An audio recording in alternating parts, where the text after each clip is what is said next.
Ana merasa tidak enak juga. Ia tersenyum tipis agar dirasa cukup untuk menghormati kehadirannya saat itu. Padahal dalam hati ia banyak beristighfar. Tak terasa sudah 2 bulan berlalu. Ana memberanikan diri untuk menelepon Rizka. Ternyata wanita itu belakangan sudah tidak bekerja di klub malam. Dirinya bekerja sebagai manajer restoran bahkan. Sangat tidak disangka kalau dia baru saja menikahi seorang pemilik restoran di kota Beijing sana. Ana benar-benar tidak tahu Rizka memiliki nasib seberuntung itu. Dia yang dulunya seorang pekerja komersial, kini berubah drastis jadi istri orang kaya. Seakan membuktikan kalau dirinya mampu membalikkan keadaan 180 derajat dari yang tadinya seorang pekerja komersial jadi orang yang sukses. Padahal sudah 3 bulan Ana berada di Beijing, tapi tidak sama sekali menyadari kalau Rizka juga berada di sana. Dirinya tidak memberi kabar atau sekedar menanyakan kabar darinya. Katanya ia ganti nomor HP dan sekarang baru bisa menghubunginya. Untungnya saja nomor Ana masih disimpannya kalau tidak mungkin dirinya sudah lupa. Ana hari ini menyempatkan dirinya untuk bermain ke restoran itu dan dirinya bisa melihat restoran cukup besar itu di pinggiran jalan raya. Ana memutuskan untuk membuka pintunya, meletakkan payungnya di depan pintu restoran. Ia masih mengenakan payung dikarenakan hari masih turun salju lebat kala itu. Ternyata bulan ini sudah memasuki puncaknya musim salju di daerah itu. Itulah yang menjadi alasan kenapa Ana bermantel tebal dan bertopi serta bersyal saat ini. Dirinya langsung masuk ke dalam restoran dan telepon nomor Rizka dengan mata mencari. Lalu ditemukanlah dirinya yang sedang melambai tangan ke arahnya. Ana dan Rizka saling berpelukan. Bisa dilihat betapa senangnya mereka saat itu. Seakan sedang menemui sahabat lama yang sudah lama tidak ditemui.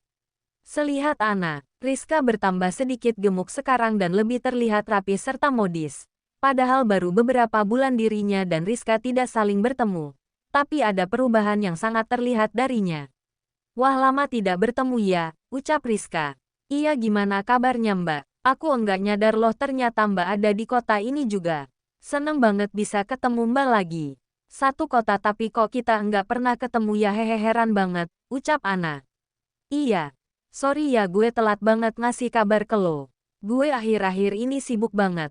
Apalagi abis nikah gue langsung disuruh ngelola perusahaan ini. Ucap Rizka. Beruntung banget sih Mbak. Rezekinya bagus nih, hehe. Mbak gimana ceritanya bisa dapat suami seperti itu? Kamu ingat enggak beberapa bulan lalu kita dijual ke sebuah klub malam? Tanya Rizka. Ana mengangguk. Di sana pas lo pergi gue ketemu sama tuh cowok. Dia pelanggan gue. Terus kita saling kenal. Lama-lama saling tukeran chat dan jadian terus abis itu menikah deh, hehe.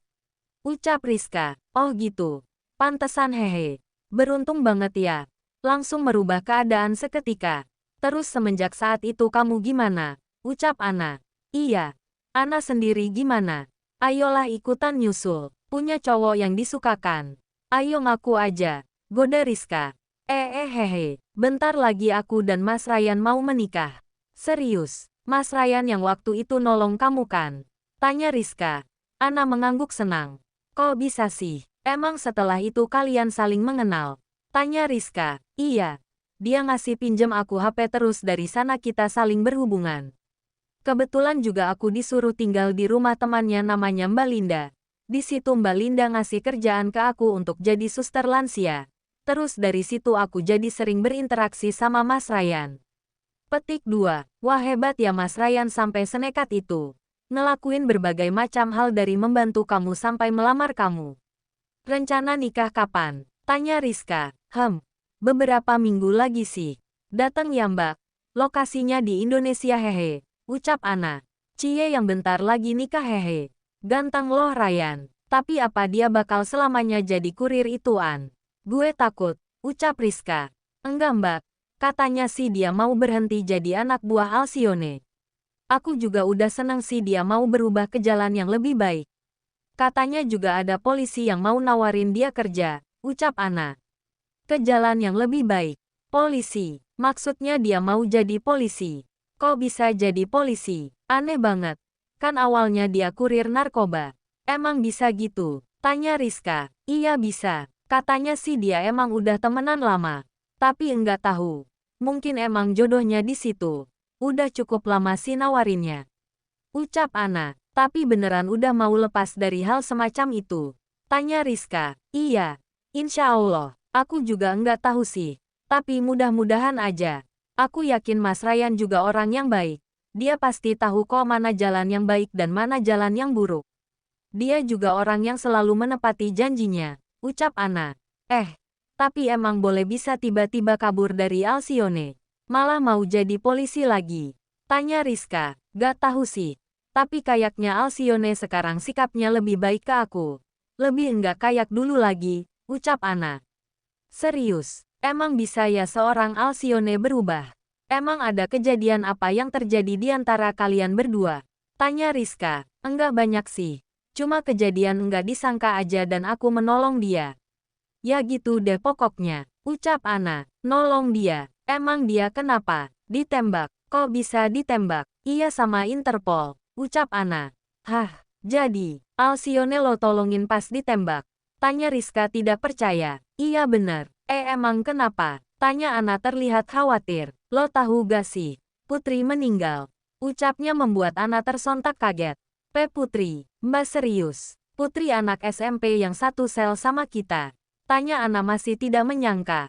Iya, lo tahu kan karena dia nggak pernah ngasih kabar. Ya karena itu.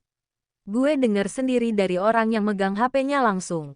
Kalau Putri meninggal karena dijual organnya sama Alcyone.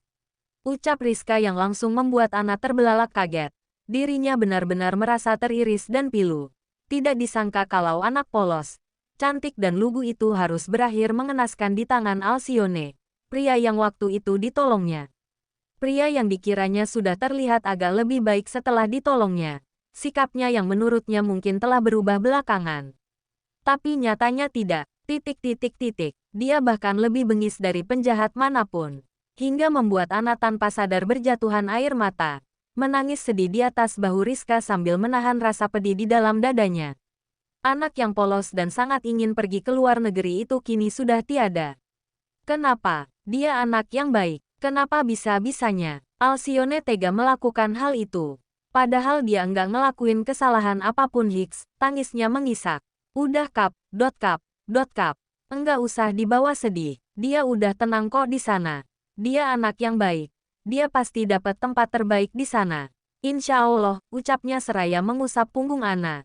Gadis itu terlihat begitu sedih. Apa sebenarnya motif Alcyone melakukan ini semua? Bukankah dia orang yang cukup baik dan menghargai orang lain? Aku enggak tahu dia sampai tega melakukan hal ini sama anak sebaik dan sepolos dia. Kenapa? Hicks, aku benci.